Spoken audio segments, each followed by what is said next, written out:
Hey everyone, welcome back to our break Ask Me Anything streams. Um, we'll go ahead and start, and I'll introduce things just in case you might have stumbled onto this video outside of following the channel or myself or any, the blog.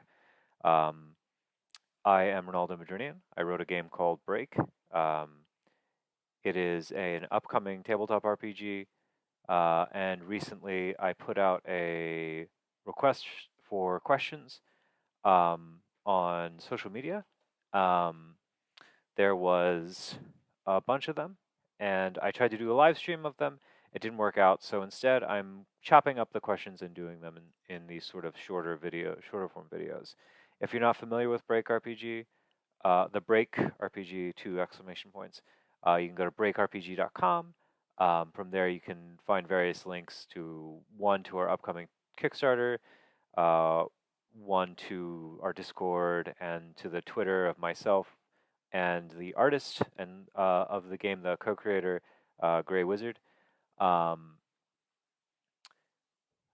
but yeah, it's worth checking out. But for those of you who already know what we're doing, I'm going to jump right back into the actual meat of this stream, which is answering questions I received on social media. Most of the questions today come from the comments on the blog. So let's go ahead and get started. Um, my first question is actually two questions somebody posted, uh, and so we'll go through those. Number one, are you planning on partnering up with any virtual tabletops? As much as I would love to play Break in person, I don't have a local group to play with. So this is something that Gray and I have sort of recently been discussing, um, mainly because neither of us have a whole lot of experience with virtual tabletop stuff. But it's really obvious that there is a big audience for that, and a lot of people who play almost exclusively online. Um, not everyone's fortunate to know have a bunch of friends they can play with, um, you know, at home, and so it is something we want to look into and we want to do. At the moment, we're probably going to have to hire someone for help on that, just because neither he or I have any real experience with virtual tabletop stuff, and that stuff has even though a lot of those are pretty like intuitive, I don't know we don't know the first thing about it. So yeah, we do want to do it. We do want to do virtual tabletop support. How that's going to turn out is still kind of up in the air because we have to plan it out. The second question this person had, can you tell us more about Bio-Mechanoids? Of all the player options, they're the ones I'm most interested in. So yeah, sure. The Bio-Mechanoids are a synthetic species in Break, which means that rather than um, basically they're robots, rather than the organic species you see everywhere else, like humans and tenebrae and elves and all that. Um, Biomechanoids are not are mechanical in nature, and they actually come from the aeon previous to the one that Break starts in. Break, as a default, begins in the fourth aeon of the outer world.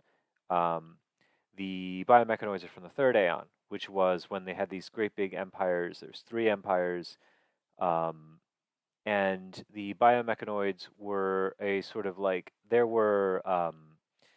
All three of these nations use some kind of drone or like um, sort of mechanical, robots and stuff to do like menial labor and all that stuff in the same way that we would have like industrial robots and that kind of stuff. Um, and those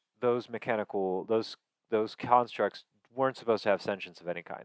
They did a task and they were created and sort of given the ability to complete those tasks.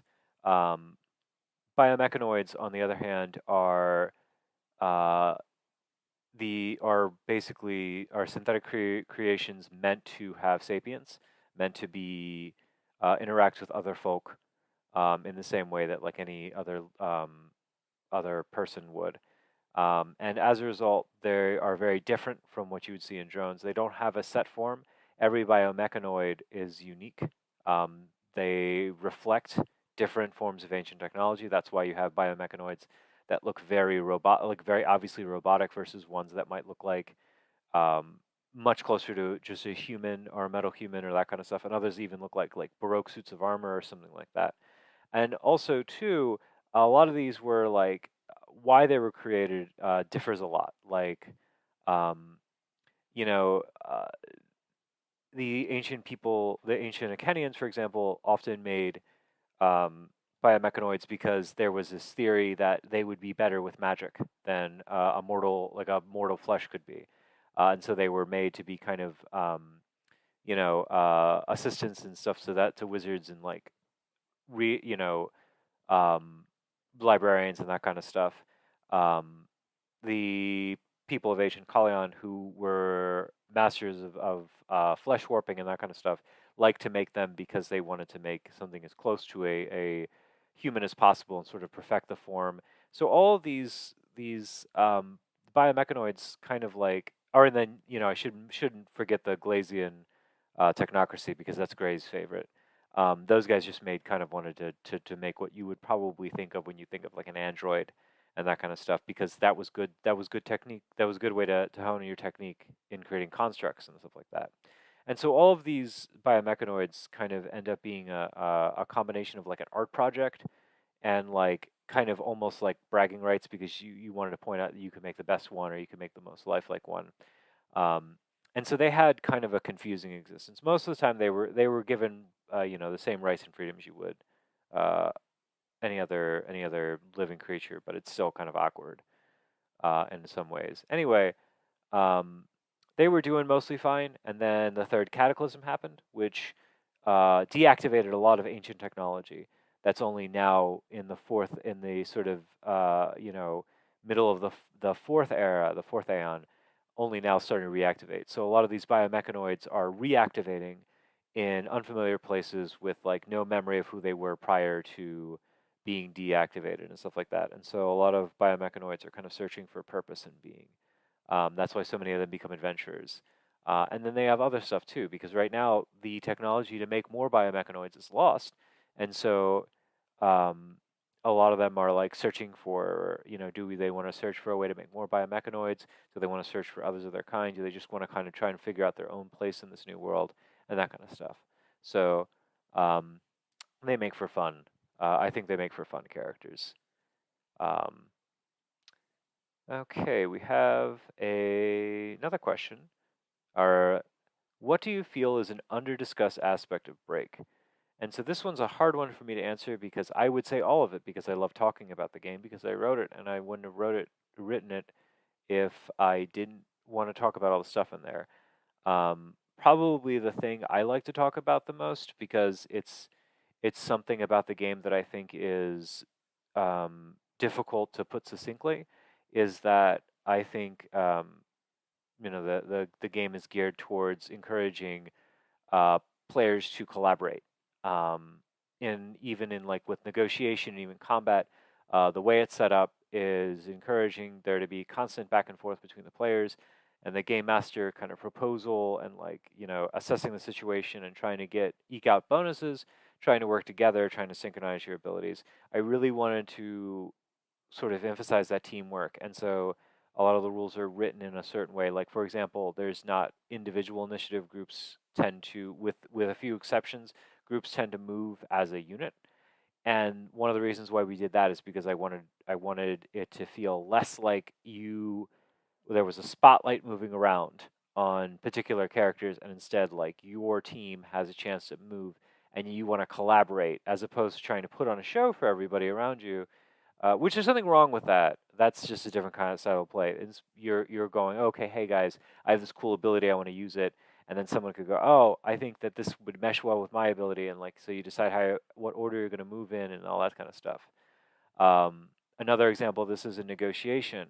Um, when you're negotiating, you do pick out like the primary speaker, and you then try to like pick out factors and stuff like that that might assist your negotiation before you roll, and you can get bonuses and other advantages and stuff like that.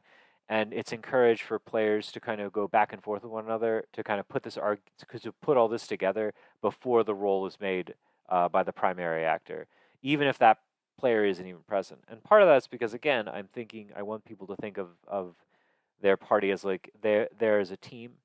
So yeah. And also too, negotiation. Even though there's some characters are going to be better at certain kinds of negotiation, um, there are multiple strategies when it comes to negotiation, and different characters are going to be better at different things. So if like you have a high might score, you're going to be better at intimidation, at physical intimidation, or proving like if you want to prove like that you can do something that requires physical might, that's a better person to be a primary negotiator versus if you have to like kind of try to schmooze a bit, you're going to want to pick someone with a high aura or has some kind of ability that heightens um, their like ability to speak and that kind of stuff. So another thing too, I think the crafting system is really neat. That one's a little hard to talk about in brief, but basically, um, you find stuff on your adventures that are like materials, or you seek it out. You might seek out this stuff rather um, than try to like then stumble across as you might but you find these materials and you find additives. Materials are obviously what you make magic items and stuff out of, magical materials I should say, whereas additives are things that give items special properties, and you kind of mix and match these things to create items, and there's again a lot of conversation between the players and the GM as to what the intent is. And then there's a lot of fun goofy stuff in there, like for example, if you fail your crafting roll to create an item, you then can decide if you want to scrap the whole process um, and save half of your material so you can try again with an edge later on, like an advantage later on, or um, you can push forward even though you know you're messing it up a bit and end up with an item that has a side effect or a curse or something like that, which is how there are cursed items in Break. Um, and I think both methods are pretty fun.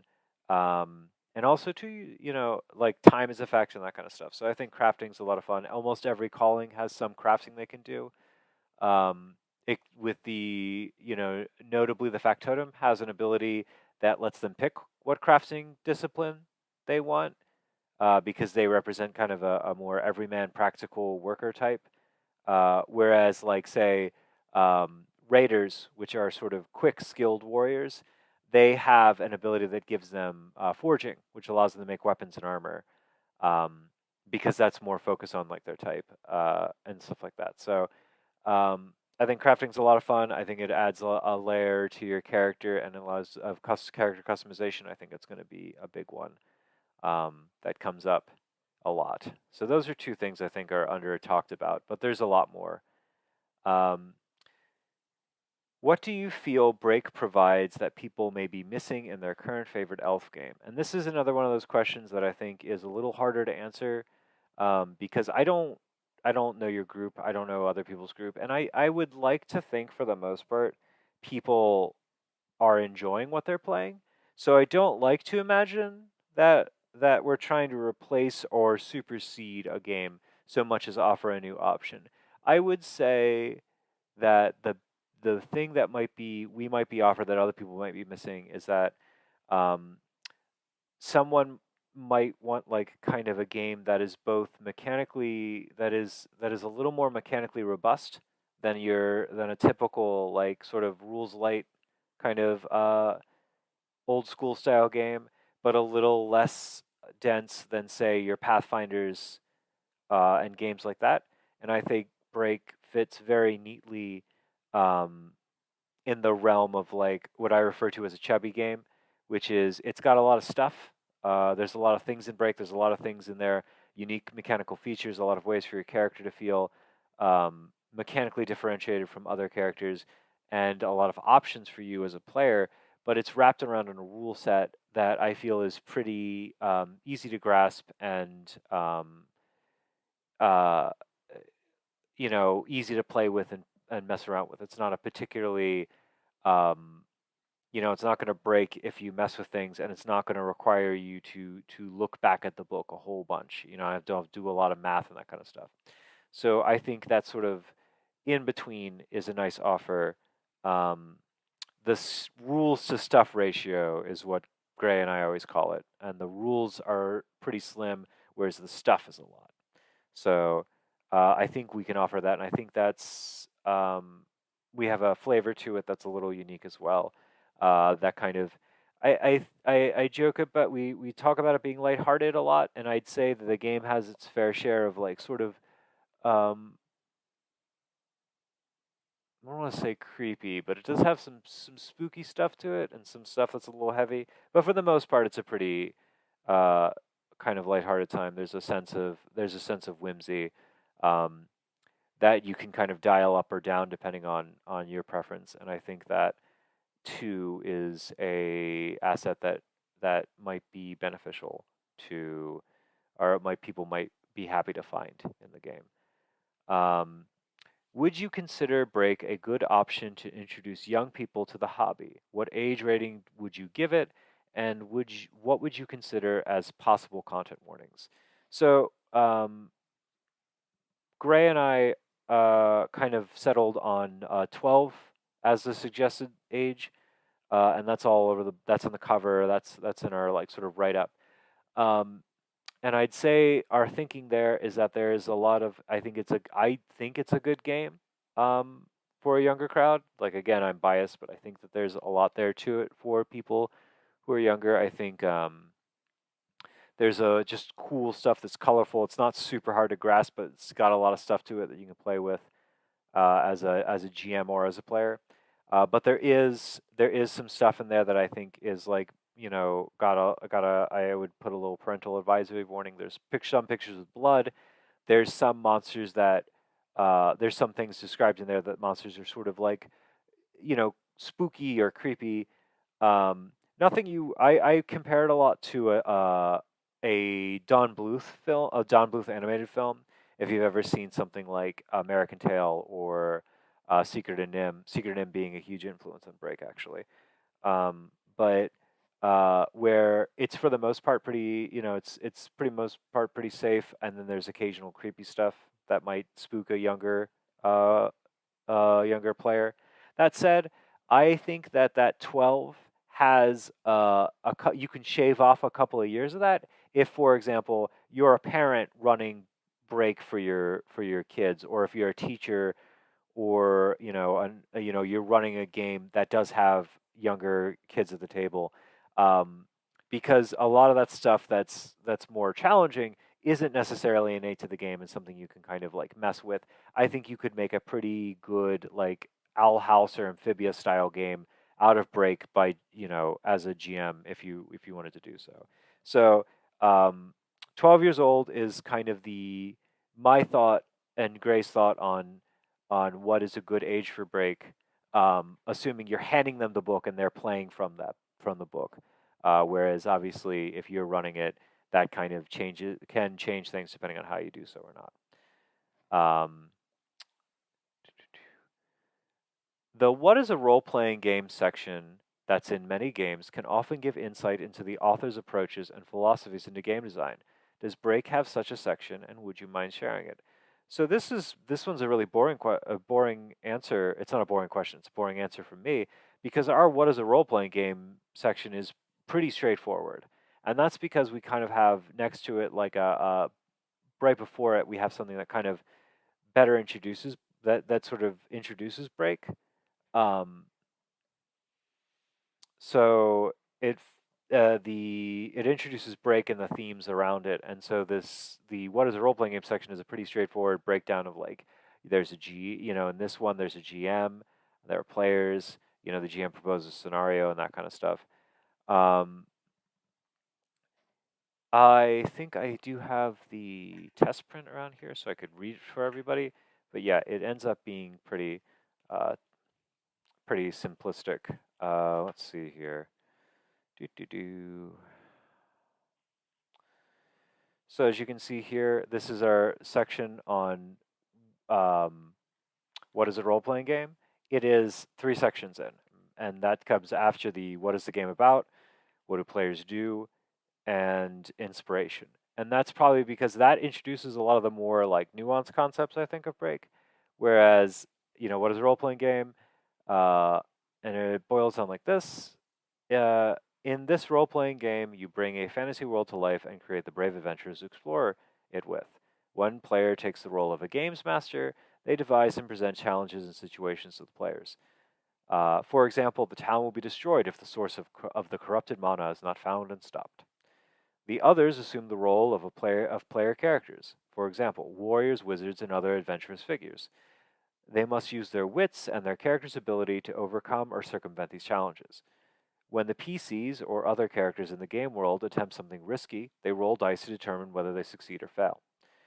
The likelihood of success depends on the chosen course of action and the character's skill or competency. And like I said, it's pretty straightforward. And that's just because I think the more like, the nuanced concepts there um, are already expressed in the previous the previous paragraphs. I also like that it's pretty straightforward, just because I think that as kind of silly as it might seem to someone who's played a lot of role playing games, um, there are a lot of people who haven't, and I truly feel like Break is a game that can be your first game, and so I want people for whom it is their first game to have a little primer and that kind of stuff like that. I think they're still useful for those players, and so I don't mind putting one in there like that. So I don't think too much of a philosophy is shown in that particular entry, though. Sorry about that. Um, Next question is, as a longtime tabletop RPG player, and I always homebrew worlds that blend anime and JRPG themes. I'm currently running a game within a game trope. How ready and able is the system going to be to homebrewing anything that we may like to add the personal campaign and player, or to add to the flavor for personal campaigns and players' imaginations? So that's a good question. I'm also obviously a big fan of coming up with my own settings and stuff in games. Um, I would say so. Obviously, Break has a pretty robust assumed setting, and a lot of the things in character creations, um, such as your character's history and that kind of stuff, do tie into the setting of the game. Um, And so, for the, if you're playing just out of the book, then, there's that sort of defined setting. That said, there's plenty of wiggle room within that predefined setting that I think you can easily make it your own in that regard. Um, you know, it's there's things there are parts of the map and parts of the you know, that there's a lot of like kind of open-ended stuff specifically made for customization, personal customization on the part of the GM, and maybe the players if they want to suggest stuff. That said, um, I originally had a pretty like uh, um, you know like a pretty robust section on just changing stuff about the setting or even creating your own stuff wholesale. Um, I would like to get that back out there again. We had to take it out for the sake of space. Our thinking was that the main break book should allow you to run break right out of the box, or the book, I guess, without too much work. So we wanted to make sure all that stuff got in there.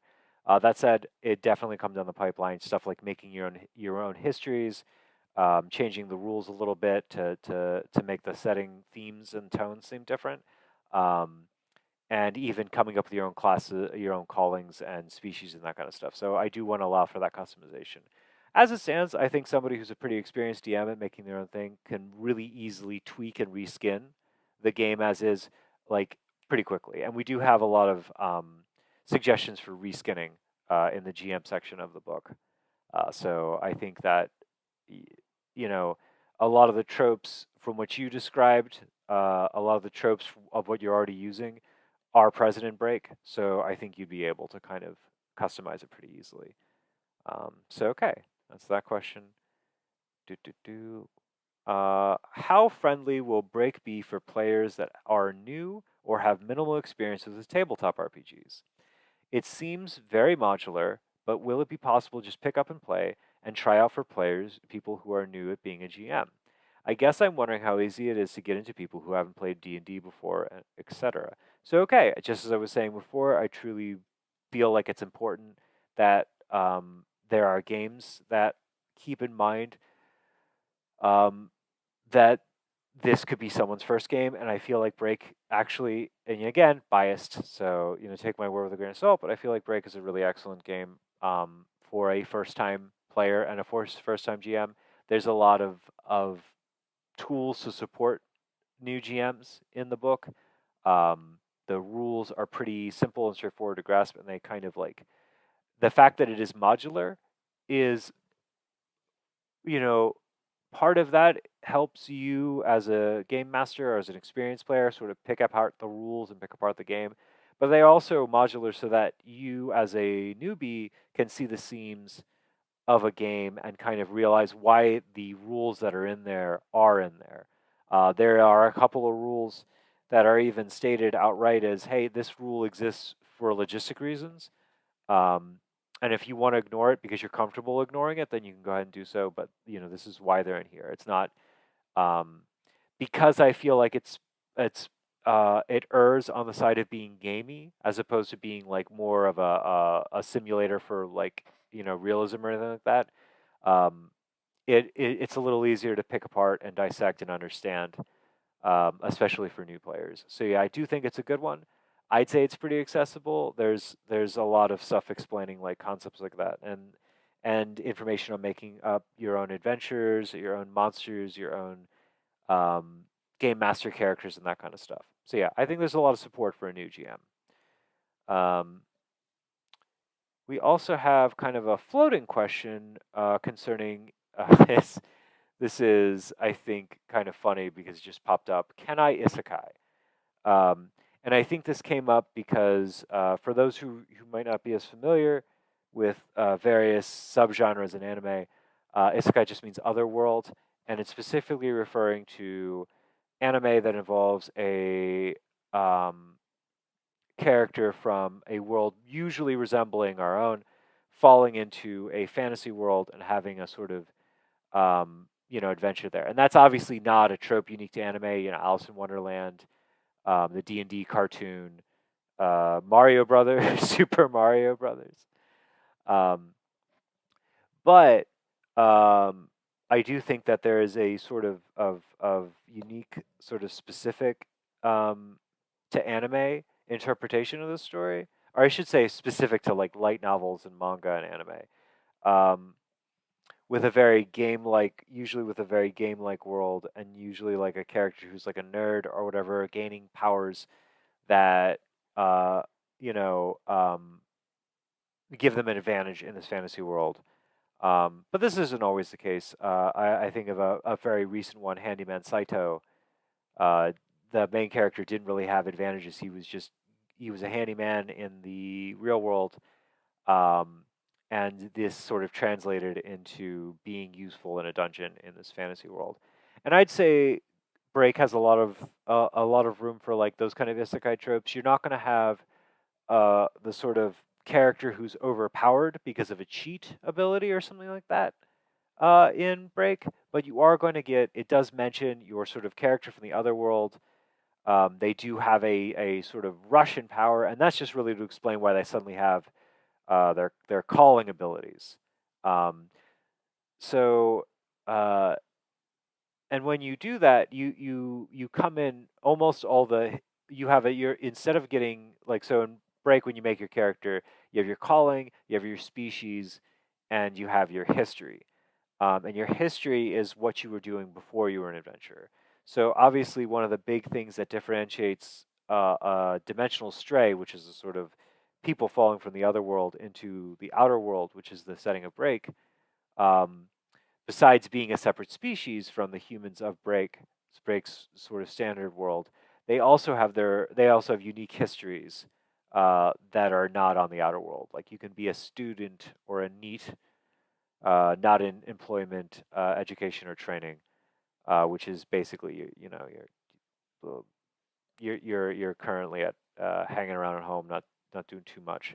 Um, your character from the other world will come and have like an otherworld item with them, which is dependent on the history. So they might have um, a gun or a what's referred to as an otherworld portable otherworld device, which is a game console or a phone or something like that. Basically, allows you to like do like research and kind of play a little game and do stuff in downtime. Um, and this kind of hints at like what the dimensional strays are even doing in the Outer World, because there's a game called A Kenya Adventure on these Otherworld devices. And A Kenya Adventure is obviously like a reference to ancient Kenya, which is one of the three great empires I mentioned way back in the beginning of this video, which suggests maybe someone from the Outer World showed up in the Other World. Um, there's something going on there, which we'll probably get into in future supplements and that kind of stuff. But yeah, you can isekai. It's it's going to be obviously a little different because you are, as rather than being the main character of the story, you are part of a group of main characters, an ensemble cast. Um, so there's going to be some slight differences, but there's definitely ways to explore that aspect of the genre.